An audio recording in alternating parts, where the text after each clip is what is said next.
episode 5. We got man Ron here talking about the excellent 6x6. I can't complain because my daily is a 450, so they can have these little cars. I love them, but it's so funny. I drive a 450 now too. see, I see you guys rolling around now. Yeah. Like, oh, yeah, he's gonna park back there.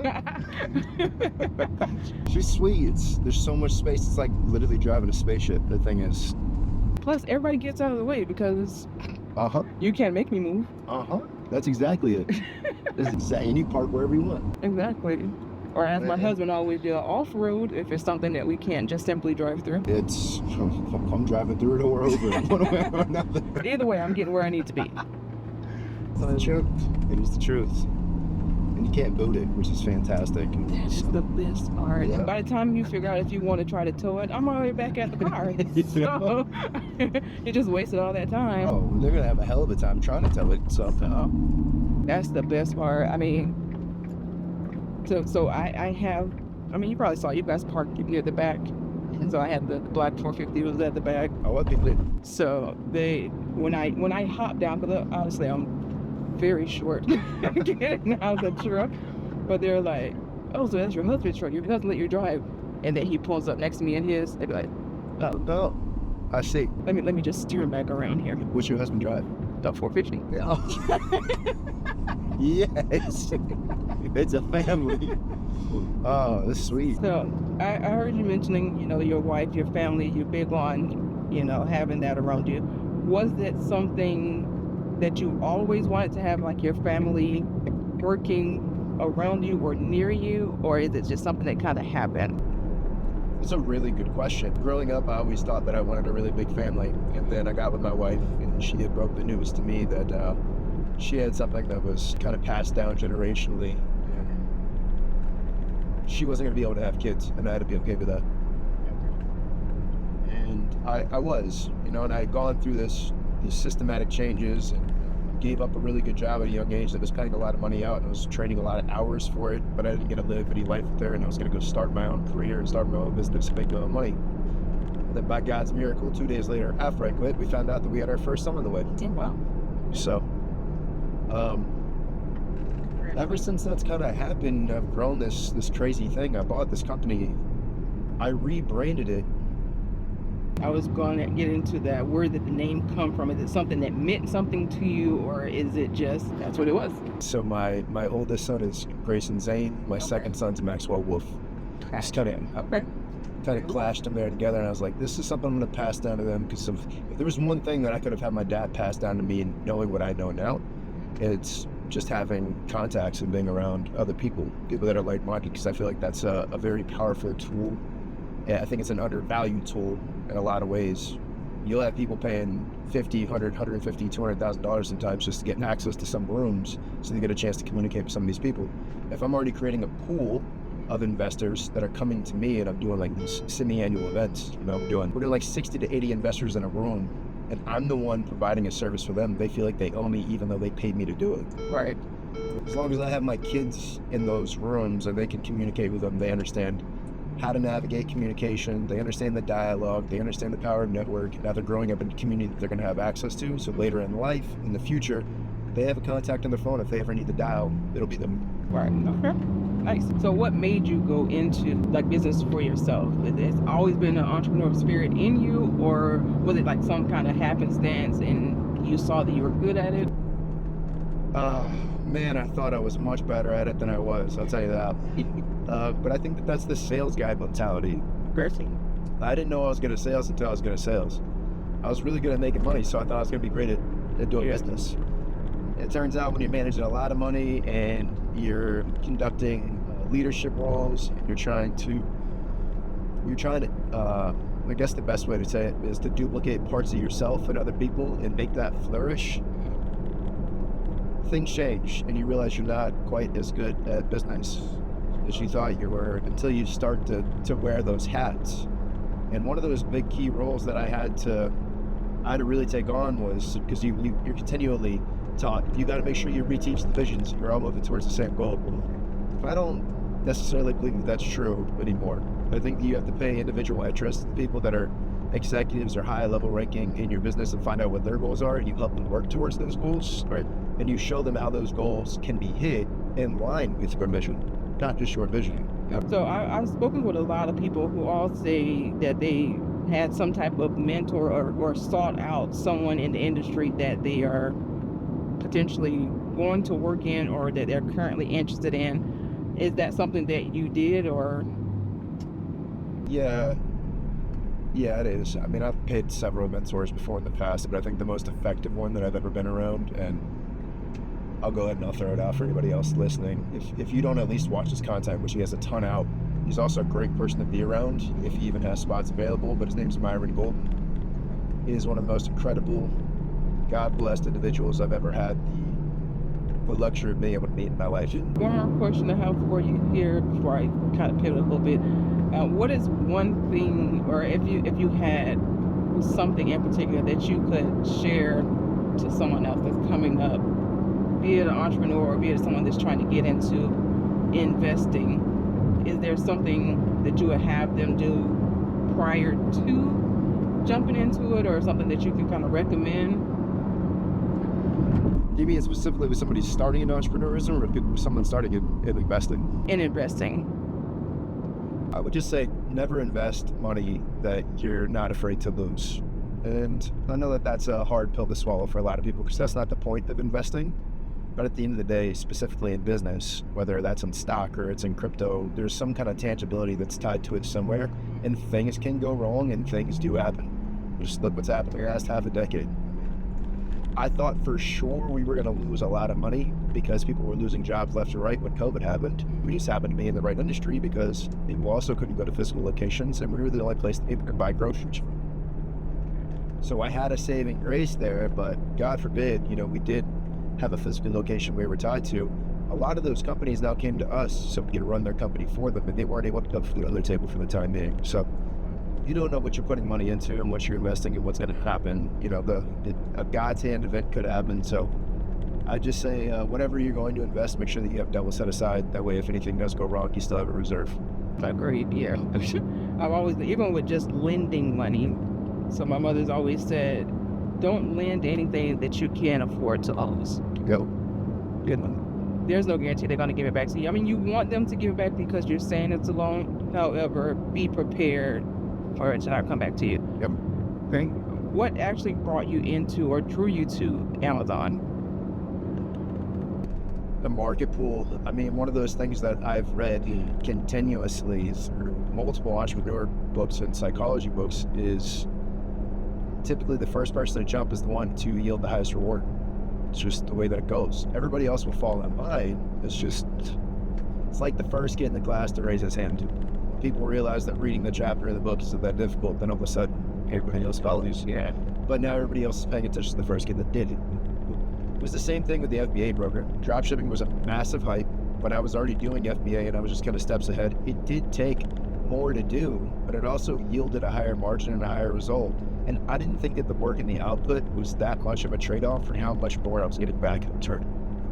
So if I can multiply that 10, 100, 1,000-fold by utilizing everybody else's money to do it and doing what I'm really good at doing, it didn't seem like it was going to be that difficult of a position for me to be able to take.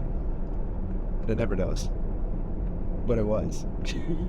And it started to turn out great, but every journey has its highs and lows, Did you honestly see it going the way it is now when you first started? Like, did you have, positive or negatives?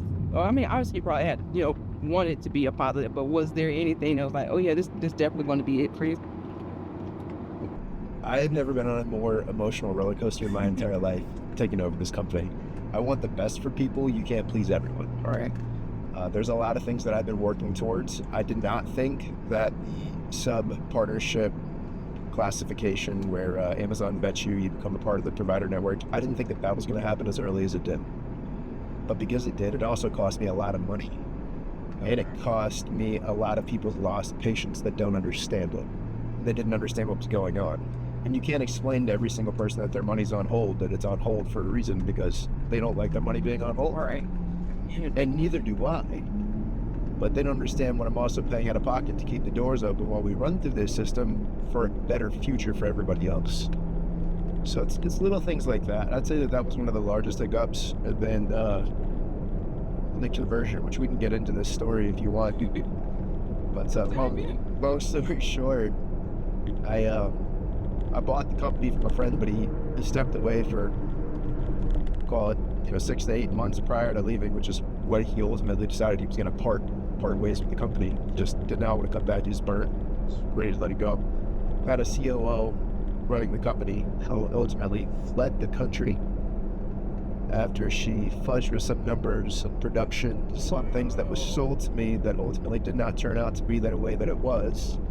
Literally not even a week later, she was gone. So when I lifted the hood, it was a lot uglier than the car that was sold. So I wonder, did your friend he was just getting like overwhelmed in the business itself? I think sometimes when you take on something so fast and it grows so big, things get overwhelming when you start wearing so many hats that you get burned. And you get to the point where you got to take a couple days and you still can't seem to think straight. And although I feel like I've been there several times, I just haven't been to that point personally where I'm just like, I'm not going back. I've said it. Yeah. I mean, it's always I'm saying it. done it. Right. I mean, it's always I'm saying it as I'm headed there. You know? Do want to do it. I mean, it happens to the best of us, but like you said, it hasn't physically happened where you're not showing up. So, and when you put it on paper too, and you're realizing how big our goal is, like if I truly wanted to achieve a $100 million company, which I'm working on something that I would like to sell to Amazon, $1 billion plus, and it's AI related, but it's separate. I need what I'm doing in order to pair it to it so I can sell it to them. There's no way that that's just a smooth and easy road to get there. It's just like, legitimately speaking, if that was the case, I mean, a quarter of that. Even a quarter of that. So yeah, there's got to be a bit of insanity involved. What did you do prior to this, if you don't mind? So I moved from the east coast of Florida doing the sales directing stuff. And my family's got a background in construction. Sarasota was one of the fastest growing cities in the state of Florida, actually the country. So I started a flooring company. And I was going door to door and I was doing these epoxy floor things that were kind of like an up and coming thing at the time. People had done them before in the past, they just weren't as popular. And I was renting these grinders, these floor grinders that you have to do from Sunbelt in order to prep the floor. And I got a few under my belt, and I'd have my uncle come help, and time to time we'd run these, and we'd make some money for the week and weekends when you could come after work. Well, I booked this community in Boca Grande, which is like, it's money, it's good money. Anything you book worth it. Yes. And I'm driving this $1,200 1995 white F-150, and I booked the community, and I go to this grinder place in Venice, Florida, and I pick up this floor grinder because at this point, if I had the job, I can't keep renting from Sunbelt. Right. It's going to cost me too much money. Well, I also didn't have the credit at the time to put it on credit, so I spent $24,000 of the $36,000 that me and my wife had set aside to get the house, prep for the baby. I showed her the numbers, like, this is going to make sense. This is what it's going to be, right? Got the job on Thursday. Bought the grinder on Friday. Called my uncle on Friday. He said, quit your job. We made it. Finally got it booked. This is what we're going to do. This is going to be our path to success. Showed up on the job on Monday. Contractor got fired. We lost the job. Dead serious. How did you handle the blow? Like any other gym rat, I took 2 scoops of pre-workout. I went to the gym. I'm dead serious. I had to find a way to get out of my head, and I really, really, royally thought I screwed up the future of my family at that point. And now look at it, just like 24 grand. It's just 24 grand. Just 24 grand. Compared to what we're going through now, it's always, you have to go through certain stages of life in order to prepare for other stages, which is my comment about the money and the highs and lows. You can't just get to that road. It's like me eating a $285,000 overhead every month while we go through the SPN transition is a lot more to swallow than a $24,000 loss.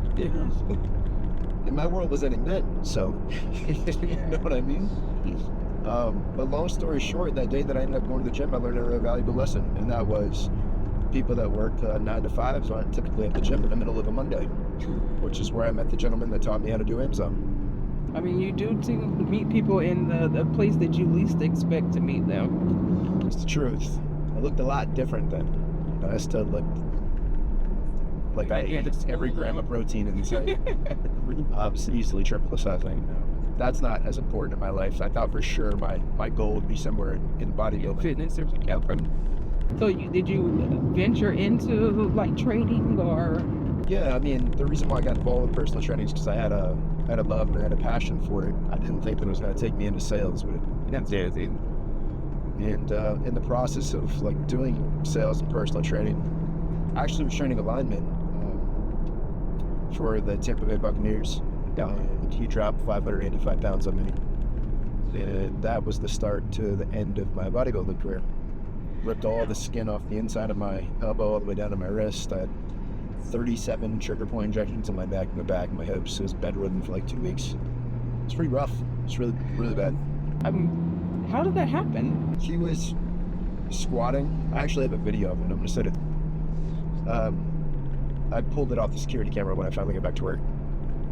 But he was coming up with weight, and for whatever reason, after he came up with it, it was already done. He just let it go off shoulders, bells, or stuff, anything. And it royally screwed me up. It was bad. Deliberately bad. So at that point, you've done that's crazy. I've heard, like, I've spoken to people that was like they have no knuckles from fist fight, but you were simply assisting with weightlifting and not even the one doing the weightlifting, and you get injured. Yes, the worst part is like it's one thing to spot, like that. It's not necessary to have 2 people on each side of the bar. And I've seen this guy do this easily 50 plus times, right? It's like, just make sure. All right, got it. Why he dropped the weight, I don't know. Never came back in the gym. Never seen him again. Seriously. So just and right off the shoulder. Casper friendly getting some in. Yep. It was rough. It was really, really, really rough. That was a hard one to come back from. I'm still in physical therapy, back and forth for it. Anytime I go back to the gym, it's like one of those things you have to keep adjusting and going back for it if you're going to continue to work out, which is why it's kind of like so hit or miss. You got to weightlift every morning. That's wild. Yep. I've never thought about that aspect of, even when you're seeing people at the gym, but that's a lot of weight all at once. Just it's a lot of body trauma for sure. They heard you talking. Oh yeah. Well, yeah. So I know you said you grew up family. How does your wife play a part in your overall goals as far as an entrepreneur and your individual businesses? She supports my crazy, which I need sometimes. I know a lot of guys think that they just need to be headstrong by themselves, and you do. You shouldn't solely depend on just one person. You should be able to get it done by yourself. But I'm not going to say it doesn't help that I come home and if there's even the slightest bit of hesitation, she has no problem correcting me and letting me know what I've done and who I am, what's going on. But at the same time, like, if I need a break away from life, it's quick for her to read. So if it's like a how's your day and I don't want to talk about it, it doesn't get pushed. Right. I'd rather talk about you and Dad. Yeah. Let's talk about you and the kids. Let me shut off for a little bit. She's great at that. Also, that woman can cook. Lord, can she cook? She's perfect. Like, everything about her is absolutely perfect. She is legitimately my best friend. Is she a Floridian too?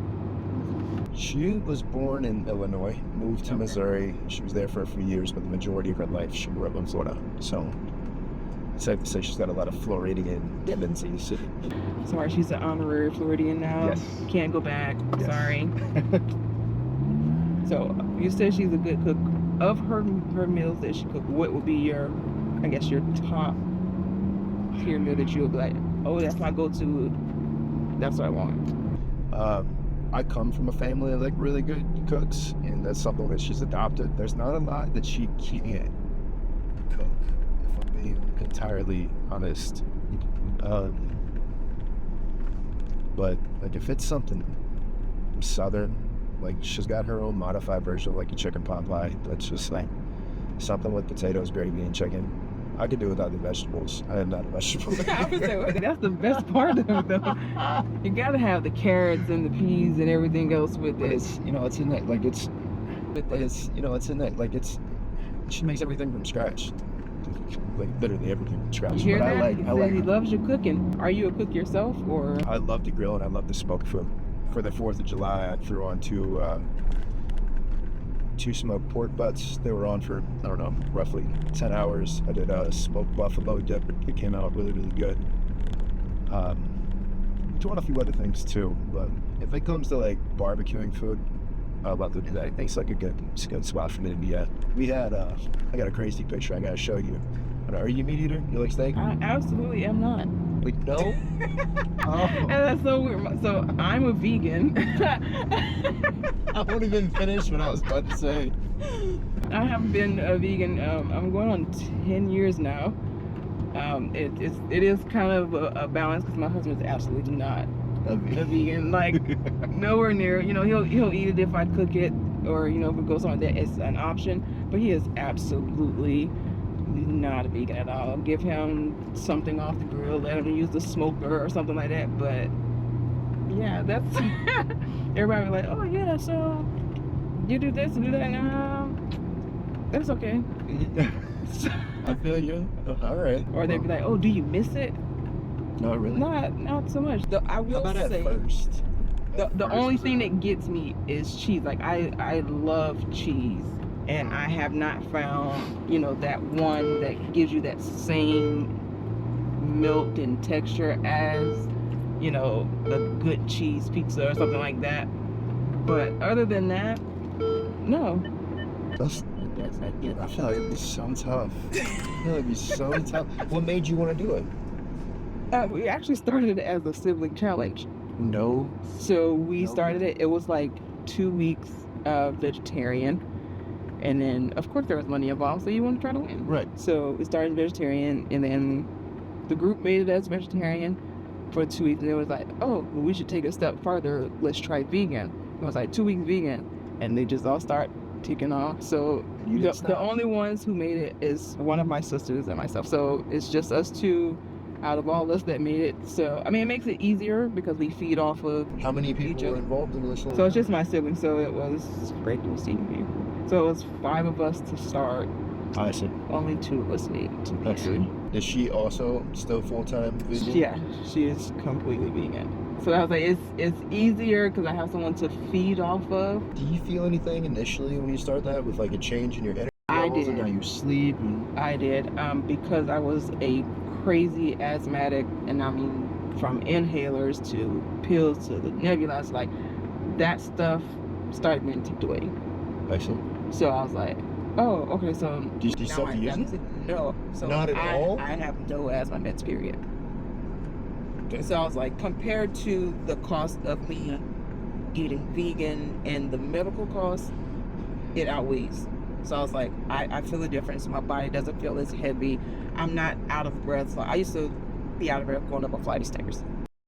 And I'm like, Yeah, that's crazy. I'm not overweight. I'm not out of shape or anything like that. But taking a flight of stairs, I'm like, and I'm like, that shouldn't. you gotta trade off meat, cheese, and eggs Yeah. for air. I'm So- probably gonna take air. You want to breathe or you want to eat? Which one you want? So I mean, for me, that was like my biggest selling point. And I'm like, I would much rather not have to. And then a lot of stuff that they put you on, say, oh, this heightens the risk of asthma-related death. This also causes this to happen. So I'm like, I'm taking this to supposedly be able to breathe or, you know, prevent asthma attacks. However, on the back end, you're now addicted to this stuff. This stuff is also killing your lungs. It's also killing the throat. And I'm like, what am I doing? Right. So I was like, yeah, I'm just gonna stick to it full time. And since my sister actually does, she's like, okay, good. You cook this meal, I'll cook this meal, and then we'll switch meals. Right. So I'm like, so I'm not eating the same thing all the time. Right. And then just having somebody to support you with it. So we did. That's got to be a hack. Right there. It is, because if I was by myself, it would be hell on wheels. And it's mainly because my husband doesn't eat it. So me having to cook. So like we do things like this. So this is our page that like when we post some of the foods that we have cooked. And it's just simple trial and error that you want it to, because I want food to taste good.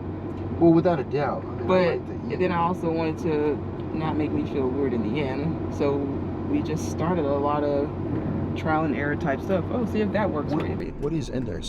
Which one? These. That looks like an onion ring on a burger. So it is an onion ring on the burger. So that's exactly what it is. It is, actually. So it is a burger with onion ring, and it's just on a pretzel bun. So a lot of the stuff we just go, let's try it and see if this will work, or this texture I would probably try that. So I mean, it's good. I mean, it is more time. Take that part out of the camera, though. Don't ever tell anybody I eat it. He said he's gonna eat vegan. We're gonna take him. Let's go. But yeah, it just made it that much easier for me going forward. And I mean, for me having a son and having to run around behind him, I think it made it a lot easier for us to kind of interact. Because I'm like, I don't have to say I'm tired or I can't do this because I got to go and get a rescue inhaler, or I'm sitting still because I have a mask on to nebulizer. Right. And I'm like, Well, yeah, I mean, you ain't trying to trade that kind of productivity. Yeah, exactly. Plus, how many more years you got until he gets... exactly. Well, my kids are like, I'm blinking, and they just keep getting taller and taller. I mean, you see when he's already taller than me. This shit drives me crazy. My son's like 8. His voice sounds like it started changing already. I double took. I was like, Wait, are you telling me? it's not even that. I'm like, yo, they only have a few more years before this is supposed to start taking place. He's gonna come walking out the room. Very down. Dude's gonna have a beard soon. So, But good convo, sir. yes, Thank you. absolutely. Thank you for having me. Bye.